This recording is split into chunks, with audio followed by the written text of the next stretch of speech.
Here we go. I think everything looks good on my side. If someone could just let me know in the NFL Fantasy channel if I'm sounding okay, and I'll get this stream started here.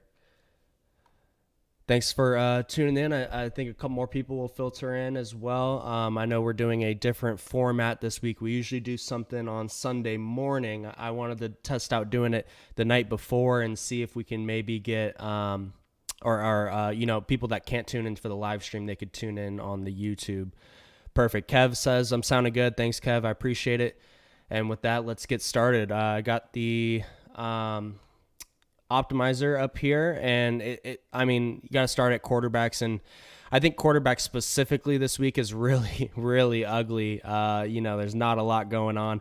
The slate as a whole is really bad, but quarterback is really, really tough. We'll start at the top here. Patrick Mahomes, highest team total on the slate. However, the Chiefs have not really been performing. Specifically, the offense has not been great. The overall total in this game is the highest, as you can see up here. It's got a 47.5 total, which is strangely low. Usually we have someone either flirting, closer to 50 or someone over 50, but none of the games are even close to that. So 47.5 is the highest total. Mahomes is really expensive. Obviously I like him in a vacuum, but hasn't really had a ceiling game like we're used to seeing from him this year. His highest scoring game was in week 3 versus the Bears, where he put up almost 26 points, but that's not really going to do it at his 8.3K price tag. So I think you're probably going to want a 30-point plus game out of him, and I'm not sure that it's super likely in this matchup or with how the Chiefs offense is looking. Obviously, Mahomes is always a good bet, but I think at ownership too, 11%, it's not something I'm super excited about. Same with Josh Allen too. I prefer Mahomes to Allen for sure, but Josh Allen, it is a couple weeks removed from some big games. He did have 2 30-plus point games just not that long ago, 2 weeks ago, but the offense has been really inconsistent in Buffalo, and especially in like easier matchups too. You would have expected them to handle the Giants pretty easily, and it didn't look good in the primetime game. And even against the Commanders and Raiders, you would expect him to put up more than these points. Now you can make the case that it was a blowout, and so he didn't really get his full points, or he didn't hit his full potential is what I should say in those games. Did do well when he was in, obviously, but this matchup against New England on the road, not a great game environment, doesn't really inspire a lot of confidence. So at this 8.2 price tag, you're going to need a ceiling game from these guys to pay off these price tags, and I'm not sure you get it from Allen on the road in New England. Obviously someone you should always consider because he does have 30-point upside, even higher than that. We've seen him almost hit 40 points this year, so Allen always someone you can consider. Herbert is interesting. I think if you're going up to 8K, I'd rather just play Mahomes or Allen up here, or drop down say 400 and go down to Lamar. I do like Lamar. Lamar is interesting.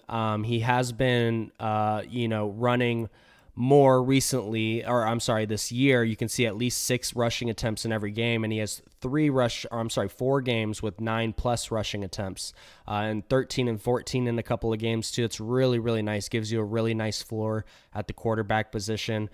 This game has potential too. It's only a 43-point total, which I thought was a little bit low, but I think it has potential to go over, and both teams are good. You could see a back and forth game here, so I like Lamar. Actually, I think he'd probably be my favorite of these higher priced quarterbacks up here. I think Lamar is in a good spot.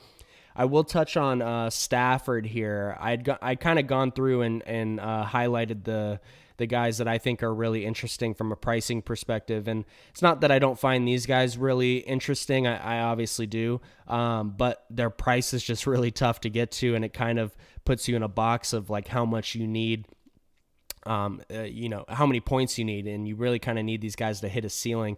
And you could say the same for Stafford as well. Stafford's projections coming in much lower than I had anticipated, and I think that that's going to keep his ownership down because around the industry it's looking like he's not getting a great projection, and he's 6,500, so For someone that doesn't rush the ball a lot, it's not a great price tag. However, I think Stafford has a couple different things working in his favor. You can see not a great start to his season. He's been pretty good on the field, but from a fantasy perspective, he hasn't been very good. But he did just get Cooper Kupp back 2 weeks ago, and the running back situation is is tough in LA. So they've kind of ridden Kieran Williams. I'm sorry, I don't know the correct pronunciation there, but they've kind of ridden Williams quite a bit to start the season, and now he's out, and their backups, they don't have anyone. It's going to be like Royce Freeman, Darrell Henderson, Zach Evans, I think is their other one. So it's entirely possible that the Rams just choose to run the ball a ton, or I'm sorry, to pass the ball a ton and not really rely on those guys in the pass or in the rushing game, excuse me. So I think Stafford's in a really interesting spot. Again, quarterback's really ugly. I think if we had some stronger plays, I wouldn't really be into Stafford, but I like his pricing. I think, the running back stuff works in his favor. And so for that reason, I think he's interesting. Geno Smith, I think, is probably the safest of the quarterbacks. Only 6,000, gets a great matchup against Arizona. And really the only thing working against him is that DK Metcalf is questionable, and he looks like a true questionable tag. It's not something that I don't really think anyone knows whether he's going to play or not. So you'll probably have to wait until 90 minutes before the game when they release the inactives. And I will note too that the Seattle game is one of the later games too. So it's possible that we don't get that information before the 1:00 Eastern games start. And I'll touch on that a little bit more when we get to wide receivers. But regardless if DK Metcalf plays or not, I think Geno's in a good spot.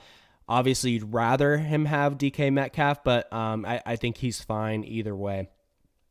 Jordan Love is the next guy. I think Jordan Love has been really, really inconsistent and you could say bad to start this season. But for fantasy purposes, he's actually been pretty decent in some of these games. You can see he started off the year with 3 straight 20-plus point games. Even that Detroit Lions game, which started off really bad for the Packers, he almost got to 20 points there, and then a complete dud against the Raiders before their bye week. But I will say they're coming off the bye week. They are on the road in Denver, but Denver's defense has looked not great outside of playing the Chiefs last week. But I think Denver's defense is very, very beatable. And coming off the bye, you would expect him, to hopefully look a little bit better. So I think Love's in a good spot at 5,800. I think he carries some ceiling. He's not a complete zero in the rush game either. He's going to add, a couple rushes. He even has a game with 9 rushes on his resume. So I think that he's an interesting play. And the last couple guys I'll touch on here, Deshaun Watson just got news actually a little bit ago that he is going to play, or expected to play, I should say. So, keep an eye out on that for official news. But for right now, I'm approaching the slate like he is going to play. In his two out of his 3 games, he had 20-plus points. And it hasn't been very exciting for him, but on a week like this at quarterback, 5,700, you would take 20 points from Deshaun, and I think the matchup doesn't scare you against Indianapolis. There's also a little bit of weather concern across the entire slate. You don't have to worry about that in this game because they're playing in Indianapolis. They'll be playing in a dome. So I think Deshaun Watson is definitely interesting. And really kind of the only concern there is that he's coming back off a shoulder injury. I believe it's it's a shoulder injury on his throwing arm. So a little bit of concern there, but he's also really taken his time, according to, I think he was medically cleared to play in the previous game and kind of chose to sit out himself. So I think that he, probably played it safe, and who wants to play against the 49ers, even though they ended up winning that game. So I can't really blame him, but I would think that he's going to come into this game pretty healthy, assuming that because he took that last week off. Last guy I'll talk about in the quarterback position, Sam Howell. Sam Howell is, one of those guys that I think better fantasy quarterback than he is a real life quarterback. You can see he's got two 20 plus point games on his resume. Has that Bears game, he had 29.4, which is really, really nice. If you could get something like that at a guy who's priced 5,500, I think that would be really, really nice against the Giants. Giants, don't really scare you on the defensive end. So I think Howell is interesting too. And a couple other guys that I'll just mention that, I don't love, but I think they are worth mentioning is Russell Wilson and Tyrod Taylor. Two guys, again, I'm not really excited about, but I think that they are going to make my player pool and are worth considering. It feels like Russell Wilson's got to have, a decent game here. He does have a 30-point game against the Commanders in week 2. And then another 20-point game, 22-point game against the Bears. And we'll see how this, the Packers defense has been a little bit up and down, so they can be beat for sure. So we'll see what Russ can do. But yeah, I think that pretty much covers it at quarterback. You can maybe throw, I know Ritter has been the optimal quarterback the last couple of weeks, which is kind of crazy. I don't really expect that to continue. You can maybe talk me into Josh Dobbs, but I think that's about it at the quarterback position. So let's get over to running back. I do have some filters on, or just one filter on the running back. I think I have some more on the wide receivers. Strictly, and when I say filter, it's filtering out some people, or some running backs that aren't here. And the reason for that is just so they'll all fit in one screenshot and kind of give you an idea of who's projecting the best. So I'll leave that up for now, just so you know why some guys might not be showing up here.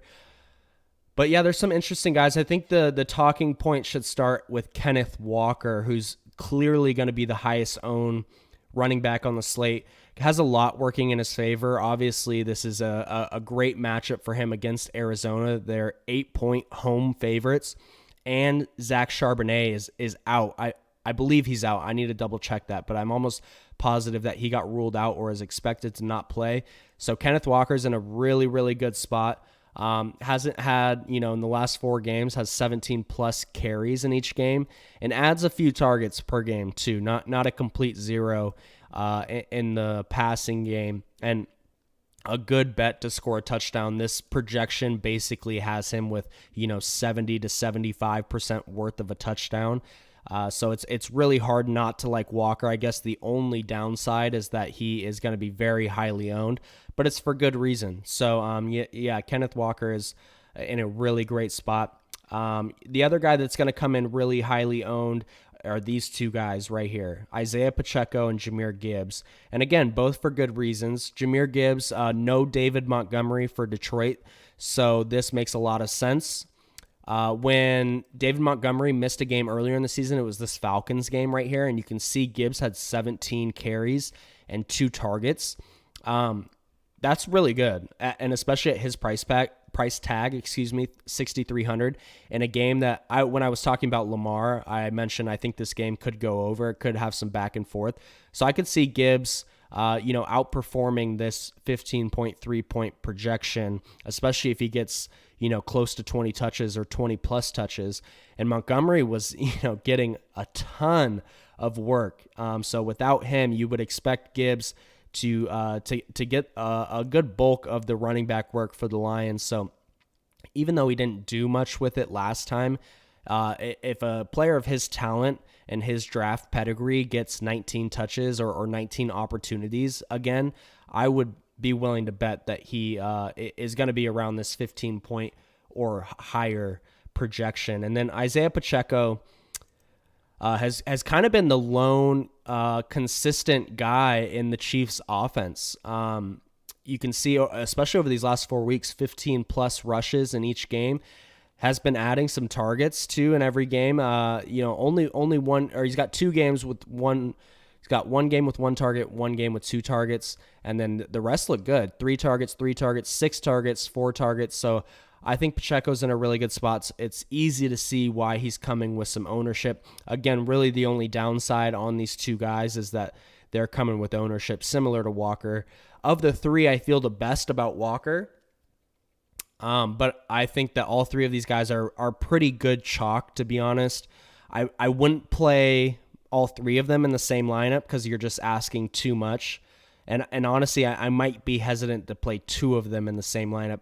All kind of depends on the contest that you're playing. So, take that with a grain of salt. But these guys are going to come with a lot of ownership, so just keep that in mind when you're building lineups.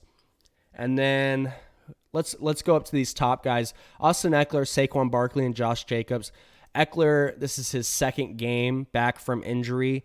Had good touches in the Cowboys game, 14 attempts and 6 targets. Didn't do much with it. You would expect a player of Austin Eckler's caliber to be much, much better with 20 opportunities. Only turned that into 10 fantasy points. And Chiefs defenses look good, so it's not like a smash spot or anything, but we know that Eckler has a ton of upside, so I think you can consider him every time he's on the slate. Saquon Barkley, another guy who is in his second game off of injury. He actually got a ton of work. 24 carries and 5 targets in that Buffalo game. This matchup is not nearly as difficult, and they're playing at home. You'd expect it, even though that game did play tighter, it was a massive spread. I think it was like a 15-point spread. This is a 3-point spread, so you would expect this game to on paper at least, be better for Barkley. And if he gets 20 or 25 touches, that's awesome. And at 8,100, he's gonna need a ceiling game to pay that off. But if he gets those touches, man, he can do it for sure. And then next two guys that I actually like quite a bit, Josh Jacobs and Bijan Robinson. Josh Jacobs is gonna come with some ownership. He's just a little bit below those first three guys that I mentioned on the top. He hasn't had a ceiling game this year outside of that Chargers game. Did put up 28 points. And I guess he did have a 20-point game against the Packers too. But with these touches that he's getting, you would expect Jacobs to be doing a lot more.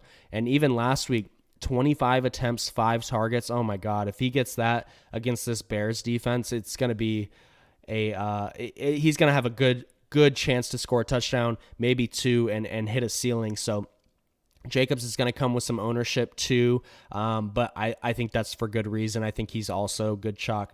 Bijan Robinson, it's been a little bit disappointing. More so the workload is what's been disappointing, because he's put up some good games. Has 3 games with 20 plus points. It's more so the workload. He hasn't had Algier is just getting a lot of getting some goal line carries, and also is taking carries away from Bijan.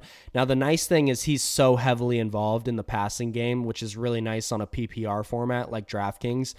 In 5 of his 6 games, he's got 5+ targets, and coming off an 8 target game. So he has that in his realm of outcomes. And so, yeah, I like Bijan. It feels like people are not really going to play him. And I understand why, because, Josh Jacobs is a little bit more and Kenneth Walker is a little bit less.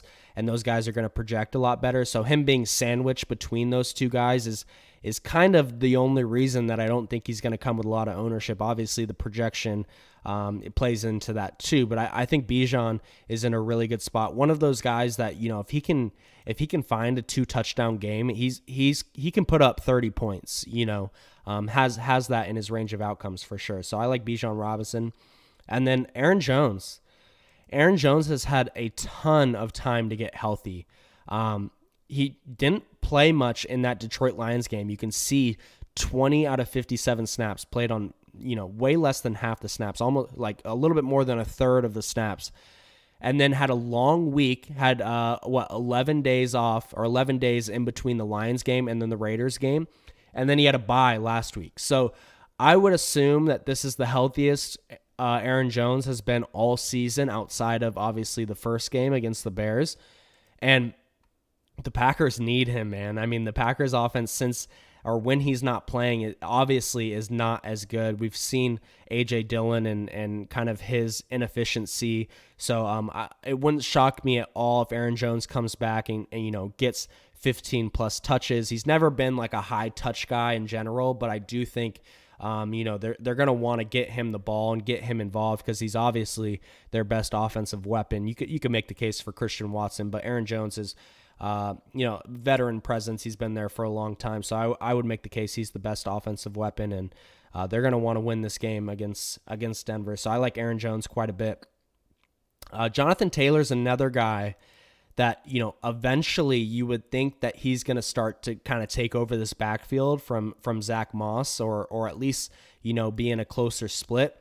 The nice thing was to see him get 6 targets last week. So, only eight attempts in that last game, and then 6 attempts the game before that. But 6 targets in the last game, and I know they were down, so take that with a grain of salt. But it's entirely possible that they're in a similar game script against Cleveland. Now, Cleveland's defense has been insane, clearly the best defense in the league. I don't even know if it's all that close. I guess you could put 49ers up there, and Chiefs defense has looked good too. But I think it's pretty consensus feel that Cleveland has had the best defense. So Jonathan Taylor not going to get played, and I don't know that I'm going to play him this week, but it feels like in these next couple weeks he's going to start to get ramped up a little bit now that he's had a couple games under his belt. Don't have a lot of interest in James Cook. Similar to what I was talking about, Josh Allen, not the greatest matchup on the road in New England. And then also Latavius Murray took a bunch of touches from him last week, which was a little bit strange to see, but he's never been a guy that is, a high touch guy similar to Aaron Jones. So yeah, not someone I'm really looking to play. We already touched on Gibbs and Pacheco. I do like Brian Robinson. This game against the Giants, you would expect, they're only 3-point favorites, but would it shock anyone if Washington, kind of was playing with a lead the whole time and Robinson was able to get, 15 carries and maybe add a couple targets too? Does have a near 30-point game on his resume. I think Brian Robinson could get in the end zone and maybe 2. And if he does that, man, he might flirt with, 25, 30 points again. So I think Brian Robinson is a really interesting pivot off of these two guys right ahead of them in pricing. And you can see the ownership discrepancy here. Brian Robinson, 8% compared to 26 for Pacheco and 22 for Gibbs. So I think Brian Robinson is a really good pivot off those two. Stevenson, somewhat interesting. It just feels like Ezekiel Elliott is, he's involved. Stevenson is obviously kind of the 1A to Elliott's 1B, and the matchup is not great. So I'm not too excited about Stevenson. Javonte Williams, kind of the same deal. McLaughlin kind of coming on these last several weeks, especially when Javonte was injured. There's just too much of a committee there for me to really be excited about Javonte Williams. But in large field stuff, I think you could play him in MME or at least have him in your player pool. Not too excited about Najee Harris. Jerome Ford, not 100% sure. You could maybe talk me into one of them, but Kareem Hunt has really been involved the last couple weeks, so it's a bit of a committee there too. And I don't know if Deshaun Watson being back helps them or hurts them. So it's kind of one of those spots that I don't really have a strong feel for it. So if you have a better feel for it than I do, then go for it. He does have a good projection. This ownership scares me a little bit because it wouldn't shock me at all if it was just like a 50-50 split between Ford and Kareem Hunt. So yeah, it just feels like with the ownership and Deshaun coming back that, I'm not too excited about Ford, but I don't think he's a bad play. I question the ceiling a little bit. Rachaad White is an interesting one. Interesting discussion. I don't know that I'm really going to play him. He's been so inefficient. You can see this yards per attempt on the season. It has been really, really bad. Hasn't hit 4.3 is his highest, but besides that, he was below 4 in every game and has 2 games below 3 yards per attempt. So the volume has been good. So if he can, be a little bit more efficient, he's adding some targets too. After week 1, he's had 3+ targets in each game. So, if he can turn on the efficiency a little bit, then he could have a good game. But it's when you're an inefficient player, it's tough to just like all of a sudden, become efficient. He probably needs a long run, and I don't know that he has the athleticism to do that. So not someone I'm super excited to play either. Jaylen Warren, similar to Najee Harris. It's a split. I don't really know how you separate those guys, so I'm kind of staying away. Dante Foreman is an interesting one. Did have 15 carries and a target last week. And I'm pretty sure, I think he had a red zone. Yeah, he had two. And I know one of those was from the 1 yard line and he didn't get in. And so it's one of those things where, if he gets in on that, his 13.7 compared to 7.7 looks a lot better if he gets in the end zone. So I don't think he's like the worst play. If you need a cheap running back, I think he's fine, to be honest. But not someone, again, not someone I'm, super excited to play. I'm not sure that I'll have any of him. All right, let's move on to wide receiver here. Similar to how I started off running backs, I have some filters on these guys, and that's just so everyone fits in one screenshot. So if you see someone that, or if you don't see someone, it's not necessarily that I don't like them. It's just that they didn't really make the filter list here. And yeah, this is kind of like my player pool, to be honest. So these are the guys that I'm considering. We'll start up at the top. Cooper Kupp hasn't missed a beat. He's looked really good since he's come back. 22.8 and then 30.8 in his 2 games off of injury. 12 targets and 9 targets. I mean, there's not a whole lot to say. Cooper Kupp is an animal. He feels like he's 9,500 and he almost feels a little bit underpriced, to be honest. So even at 9,500, I don't think he's the worst play. He is going to come with some ownership. But if he was a little bit cheaper, he would be coming with a lot more. So I think Cooper Kupp is actually decent chalk, and I'm throwing up in my mouth a little bit saying that because a 9,500 wide receiver coming with 21% ownership is not something I'm usually excited about. But I do think that Cooper Kupp is sort of the exception. He's just like a really strong bet to get double-digit targets, and yeah. So I think it's hard not to like Kupp. Diggs, kind of the same deal with the Buffalo guys. Not someone I'm super excited to play. Now, I will say Diggs has been phenomenal this year. He's been like the one consistent part in the Bills offense, and you can see these targets are insane. Has 2 games with 7 targets, which is still like pretty good. But besides that, every other game, double-digit targets. And has 2 games with double-digit catches. So, and you can see over 20 points in 5 out of the 6 games. So Diggs is sort of like a bet on talent, even though this game environment isn't very good, even though Bill Belichick is typically pretty good at taking away the opposing team's top threat, and obviously that's Diggs and the Buffalo offense. So, yeah, I don't think Diggs is a bad play. It's one of those things where he's 8,900. I don't love the matchup. I don't love the game environment. And with Cooper Kupp right there at $600 more, I'd almost just try to get up to him. But for that reason, for everything that I just said, I think Diggs is a good tournament play. So if you have a strong feeling on Diggs, or you think Buffalo is able to put up some points on New England, and maybe this game plays a little bit more competitive, then by all means, I think Diggs he's an awesome player. So he should always be in consideration. Keenan Allen, another good game last week, has just been really, really good this year, and especially since Mike Williams went down. You can see this volume here is really good.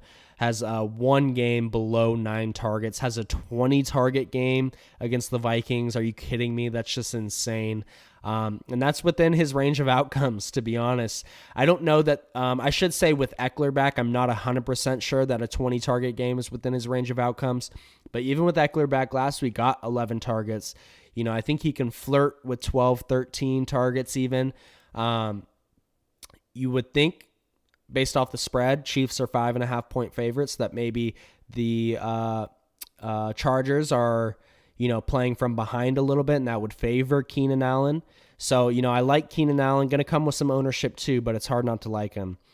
This guy, Davante Adams, he's been very disappointing the last few weeks, but similar to Keenan Allen, does have a 20-target game on his schedule.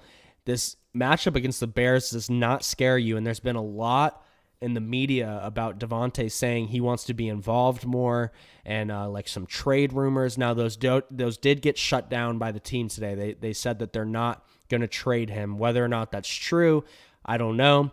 But you would think that Davante, he's just too talented to not have it turned around. Now the issue with Davante, the biggest issue, is his quarterback is either going to be Brian Hoyer or O'Connell, the rookie. I don't really know which one would be better for Devontae, but either one is not as good as Jimmy Garoppolo, at least in this point in their careers. So that's kind of the biggest thing working against Devontae, but you can see this ownership. Anytime Devontae is at 10% or less ownership, I think you really got to consider him. So yeah, he's interesting, very, very interesting. These next couple guys will shuffle through here quickly. Amon-Ra, I don't think much needs to be said about him. He feels a little bit overpriced, but another guy that's just a target monster, has 3 games with 9+ targets, and the other 2 games that he didn't have 9+ targets, 7 targets, which again is not that bad. 3 of his games went over 100 yards. Looked really good in his return off of injury last week. So, yeah, not much to say about Amon-Ra. Again, that Detroit-Baltimore game feels maybe like a sneaky shootout that could go back and forth. So I like Amon-Ra. Puka Nacua is interesting. I mean, even with Cooper Kupp returning these last 2 games, 11 targets and 7 targets. Now, at his price tag, $7,600, you're gonna want more than 7 targets, most likely. But it's not outside the range of outcomes for him to get 10+ targets and pay off that $7,600. So I think he's interesting. Mike Evans is someone that I think you can always consider. Guy who has 2 touchdown upside, hasn't scored in a few weeks, but started off the season with 3 17+ point games. So I think Mike Evans is in an interesting spot. Not the best game environment. I mean, that total is a 37-point total, which is very, very ugly, but you'd expect Tampa Bay to score 2 to 3 touchdowns and Mike Evans to be involved in the red zone. We touched on DK Metcalf, and I'll talk about the Seattle wide receivers as a whole here. So if DK Metcalf is out, and especially if we get that news after the 1 p.m. Eastern time games start, Jackson Smith-Njigba is going to be really good play, like a really, really good play at 3,900. Obviously, his ownership would be higher than this, but it kind of depends when we get that news. If the news comes before the early games, then his ownership is going to skyrocket. If it comes after those early games, people don't really, or I should say most people don't really late swap. And so, if you can build, around that and have a way to get on to JSN, then I think that's a really smart play. And then Tyler Lockett, whether Metcalf plays or not, I think is in a really good spot. He is going to come with a little bit of ownership because he of the 2 top guys there, he doesn't have a Q tag, and he's coming in the game healthy. And Geno Smith is going to come with some ownership. Everyone feels good about Geno, including myself. So Tyler Lockett is going to be played, but it's hard not to like him. I like those guys, and if Metcalf is out, JSN is probably going to have his best game of the season. So, yeah, it's interesting spot for sure, especially with the late swap stuff. I'm going to skip through a lot of these guys here. I don't want to spend too much time on wide receiver. Just got a rocket ship from Lockett. And I don't know if that was intentional, Blake, but when I read it in my head, I went Lockett Rocket, which has a nice ring to it for sure. And Blake, I didn't see you when I first started the stream, but are you here, Blake? Do you have your mic on? Yeah, I'm here. Sorry, I joined late. Oh no, all good, man. Happy to have you join. I know I touched on a lot of the top end receivers. Is there anyone in the mid range or at the cheaper end that you're liking? It's hard for me to think off the top of my head. I know Josh Palmer, 4,800. He's probably gonna be chalk, but at the price, I think you can't really go wrong. Absolutely, yeah. He's gonna be he'll be popular for sure, but for good reason. He's too cheap. Has 3 straight games with 7+ targets, and I think that coincides perfectly with Mike Williams going down. So I think that's a good call. Yeah, really the only thing working against him is the ownership. But other than that, yeah, I think on paper he's a really good play. And again, that Chiefs Chargers game has the highest total. Both those teams have kind of underperformed to start the season, but it wouldn't shock anyone if this game turns into a bit of a shootout. So I think Palmer at 4,800 is a good call. I see BD in here too. BD, do you have your mic on or no? All good, all good. BD might be putting the baby down to sleep. So and no kickers on a main slate, so he probably doesn't have much to add, anyways. I'm playing. BD is our resident showdown kicker expert, so I'm giving him a hard time there. But yeah, I like that Palmer call from Blake. I'll mention a few others. I'll mention one other in that same game. Rashi. I never know if it's Rashi. It's got to be Rashi because it's not Rashi, right? That would be pretty bad. Rashi I Rice. think it's Rashi. Oh, is it Rashi? Okay, that makes a little more sense. If it was Rashi, that would not be very nice of his parents. But yeah, Rashi Rice is an interesting one, or Rashi Rice, excuse me. He hasn't been playing a ton of snaps, but when he's in, his targets have been there. So you can kind of compare his snaps to how many targets he's getting. And it feels like with how, the lack of talent at the Chiefs wide receiver position, it feels like sooner or later he's going to have to start playing, 60, 70% of these snaps. And when that happens, you would think that he's going to go off. And, over the last 4 weeks, 4 targets, 5 targets, 5 targets, and 7 targets. So even on his limited snap count, he's done pretty well. And so I think in one of these games, you're just going to see it happen where he goes for 60, 70+% of snaps. And if that happens, man, don't be shocked if you look up and he has a 7, 8, 9 target game in a game that could be high scoring. So I like Rice a bit too. The Packers guys are interesting to me. I know we already touched on Jordan Love. But yeah, Christian Watson is one of those guys, big play receiver that we could, that can pay off this price tag, with a couple big plays. We saw it in the Raiders game last week. Had a touchdown pretty much in the bag, and if it wasn't for a horse collar tackle, he would have gotten in this, 11.6 DK score would have been closer to 20 because I think that would have gotten him the 100-yard bonus as well. So, it would have been 6 points for the touchdown, another 3 for the 100-yard bonus, and then a couple extra yards there too. So would have been a 20-point game, and people would have been looking at his box score a lot differently. So yeah, I think Christian Watson's in a good spot. I'll mention a few other guys here quickly because I don't want to spend too much time on wide receiver, but these guys in the mid-range, I think Amari Cooper coming back, or I'm sorry, Amari Cooper with Deshaun Watson coming back, and Amari Cooper actually did well with Philip Walker or PJ Walker last week. 8 targets, 4 receptions, 108 yards against the 49ers. So obviously this Indianapolis defense does not scare you nearly as much. They get a big quarterback upgrade with Deshaun Watson. Even Deshaun Watson hasn't played great over the last couple years, but he's obviously a big upgrade over PJ Walker. So I think Amari Cooper's interesting. Zay Flowers is another guy that feels like he's gonna explode one of these games. He's been very good this season. But yeah, hasn't really hit his ceiling yet. It feels like it's coming sooner or later. And a game against the Lions, which I've already mentioned several times, I think could be a good back and forth. And this 43-point total feels a little low to me. Like if I was a betting man, I think I'd take the over there. So I like Zay Flowers. And then another guy returning off injury, Deontay Johnson. This guy, for his whole career has gotten a ton of targets. He got hurt in week 1, played 27 snaps, and had 6 targets on those 27 snaps. So if he plays that whole game, it's very likely that he's getting double-digit targets there, and that's kind of his MO. Like he has that in his bag. Every week he's a threat to get double-digit targets, and I've already talked about how I like the LA guys, and so I think a Stafford stack with Kupp or Puka Nacua and then running it back with Deontay Johnson is a really good way to start your lineups. And at $5,000, I mean, there's a lot of room for a ceiling. He doesn't even really need to get in the end zone. I know he's not here in his career. He hasn't been much of a touchdown threat, but touchdowns are largely random. And if a guy at $5,000 is a threat for, double-digit targets, sign me up. So I like Deontay Johnson quite a bit.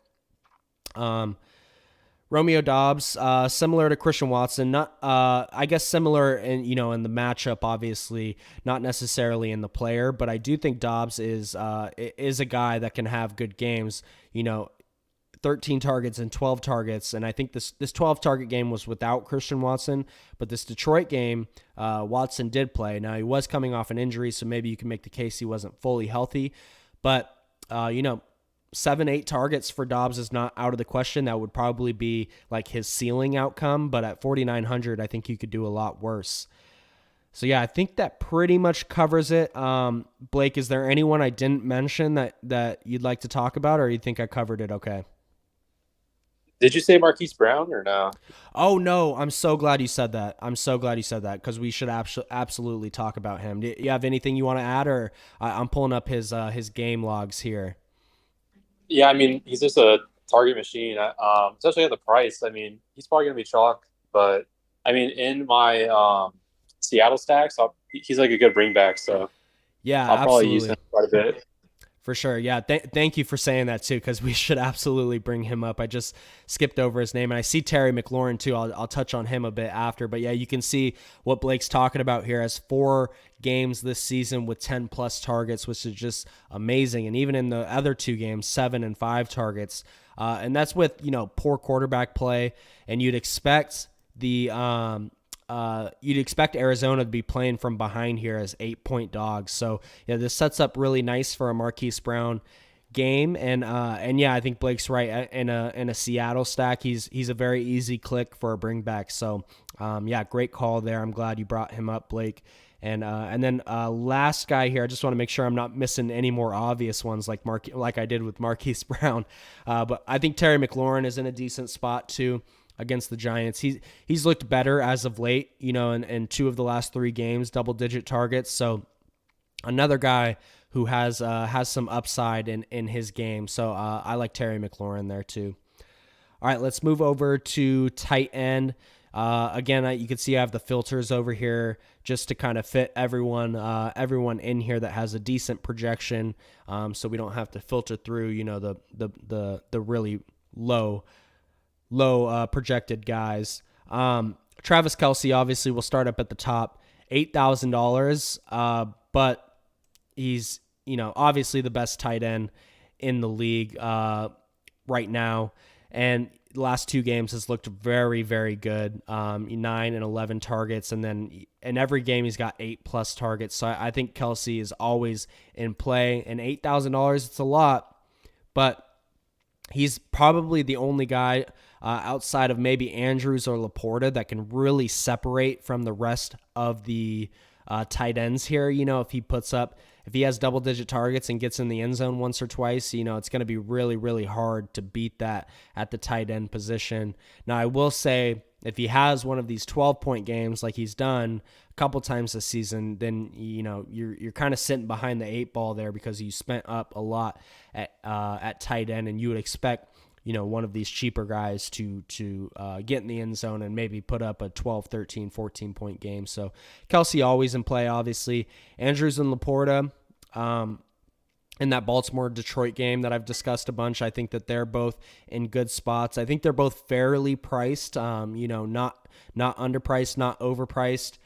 Here's their game logs right here. I think both guys are pretty decent. I think I would prefer, if you're choosing between the two, I think I prefer Mark Andrews. And that's simply like the tiebreaker for me is just the team total. Baltimore playing at home and they're 3-point favorites. So that would be the tiebreaker, but I think they're both really, really similar. And then the cheaper guys, man, it starts to get pretty ugly. It's just hard to separate these guys. Mayor. Yeah, Michael Mayer is a great call, and then the other guy on the really cheap end that I want to mention too, if you didn't want to roll with Marquise Brown as your Arizona bring back, I think Trey McBride is interesting. It seemed like he kind of surpassed Zach Ertz last week. I want to say he outsnapped him. Let me double check that. 44 snaps for Trey McBride. And yeah, 35 snaps for Zach Ertz. I believe that was the first time that he outsnapped him and out-targeted him in the same game. Or, I'm sorry, they had the same amount of targets, but he had more receptions is what I was looking at. But yeah, it feels like McBride is the younger guy, has more juice. Obviously, the Cardinals are not doing much this year, so it feels like it would be smart for the Cardinals to kind of lean towards going with McBride more. Now, that's kind of an assumption there, but it was shown to us last week too. So I like McBride on the cheap end, and I'm glad Blake brought up Mayer too. Michael Mayer has looked a lot better these last 2 weeks, getting more snaps, 6 and 3 targets. And I believe those 3 targets in the Green Bay game all came on like the first drive or the first couple drives, and then they didn't really go back to him the rest of the game, which was a little bit weird. But you'd expect him, to, if he's going to be that heavily involved early in the game, you'd expect it to kind of continue throughout the game. We saw that more last week against the Patriots with his 6 targets. 6 and 5 targets for Michael Mayer and Trey McBride last week. You'll take that at 26 and 2,700, especially on a slate that is this ugly. So yeah, I think that those are both at the cheaper end. Those are both my favorites right there. Kind of touched on Buffalo, Dawson Knox, Dalton Kincaid. If Kincaid is out, I believe he's expected to play, but if he's out, then Dawson Knox looks a lot better. Again, I don't love the matchup or the game environment, but they'd be interesting. If Kincaid plays, take your pick, flip a coin. I don't really know who's going to do better between them. And then we touched on Zach Ertz. Luke Musgrave is he's got a good projection. He's going to come with some ownership, so it scares me a little bit because I don't know, man. It's just it's really just the ownership that's scaring me. 16% for a cheap tight end that can really easily fail, especially when you have these other guys that are much, much lower owned and can put up the same numbers as Musgrave. Scares me a little bit. So, but on paper, he's a good play. 2 out of the last 3 weeks has at least 7 targets. And this Detroit Lions game too, he got hurt pretty early in that game. You can see only 14 snaps, so you can kind of throw that one out. But yeah, he's a good play on paper. It's just the ownership that is scaring me a little bit. Njoku, Logan Thomas, same sort of deal. I'd almost rather play those guys at less ownership and a very similar projection and ceiling projection. So I don't have a strong lean on any of these, cheaper running backs. Say it again, Blake. Said Njoku's underpriced. Yeah, I have no issues with that, and we already talked about it with Amari Cooper. With Deshaun Watson coming back is obviously a big upgrade for these pass catchers. So we'll see if Njoku can do a little bit better. He's been pretty consistent. Looking like he's averaging 4 to 5 targets over these first 6 games, or 5 games, excuse me. They've already had their bye. But yeah, no issues with Njoku or Logan Thomas. I think they're both solid pivots off of Musgrave at lesser ownership. We should mention the Atlanta guys too, Jonnu Smith and Kyle Pitts. I never have a good feel on which one is going to do better. I will say Jonnu Smith has been a lot more consistent, and he's got 6 targets in every game outside of week 1 where he had a dud, zero targets there. But since then, 6 targets in every game, which is awesome and not something I don't think anyone expected. Kyle Pitts finally got in the end zone last week, and he's looked better over these last 4 games specifically. Excuse me. 9 targets, 4 targets, 11 targets, and 6 targets. So I think Pitts is interesting. I don't have a strong lean between the two. I guess I would say Smith, just because he's $400 cheaper and he's been a little bit more consistent. They have similar ownership projections too, so take your pick there. I think that's going to do it. Maybe we should mention Darren Waller, who's been really, really disappointing, and doesn't have Daniel Jones. Now, you could make the case that Daniel Jones is worse for him than Tyrod Taylor. Does have 11 target game and then a couple games with 7 targets and an 8 target game. So, I mean, he can get there on volume. But he is 5,000. I'd almost rather just spend the extra 300 or 700 and get up to Laporta or Andrews. So, Yeah, I think that's about it for me on tight ends. Blake, do you have anything you wanted to add? You can, tack on to Njoku or anyone we didn't talk about that you like. I think you covered it. Okay, sounds good. Yeah, let's move on to defense, and we won't spend too much time on defense. Let's filter by ownership here. Yeah, Kansas City and the Giants are going to, and Baltimore. I'll throw Baltimore in there as. I'll throw Seattle in there too. They're probably going to be in that 10% or higher range. But those four are looking like the chalk. You can make a case for all of them. I think they're all good plays. Kansas City specifically, 2,400. Their defense has looked really good. So just in general, for them to be priced at 2,400 feels very, very cheap. And obviously the field agrees. They're the highest projected owned defense. And then the Giants defense against Washington. Washington has given up the most sacks in the league. Sam Howell really knows how to take a sack or two. So yeah, I think that those make sense. I understand why they're that highly owned. I will say Giants defense is not very good in general, so paying $3,000 for them feels a little rich for me personally. So yeah, I probably won't play much Giants defense, but Baltimore and Seattle I think are both solid options. Detroit has been a much worse road team, and so has Jared Goff. I know they played well against Tampa last week on the road, but generally they've been a lot worse on the road. So you could see a game where Baltimore kind of controls the game, and Detroit's playing from behind, and then sack opportunities, interception opportunities. Seattle, the deal. They're playing Arizona. Arizona's offense has not looked good. So yeah, I think that one's pretty clear.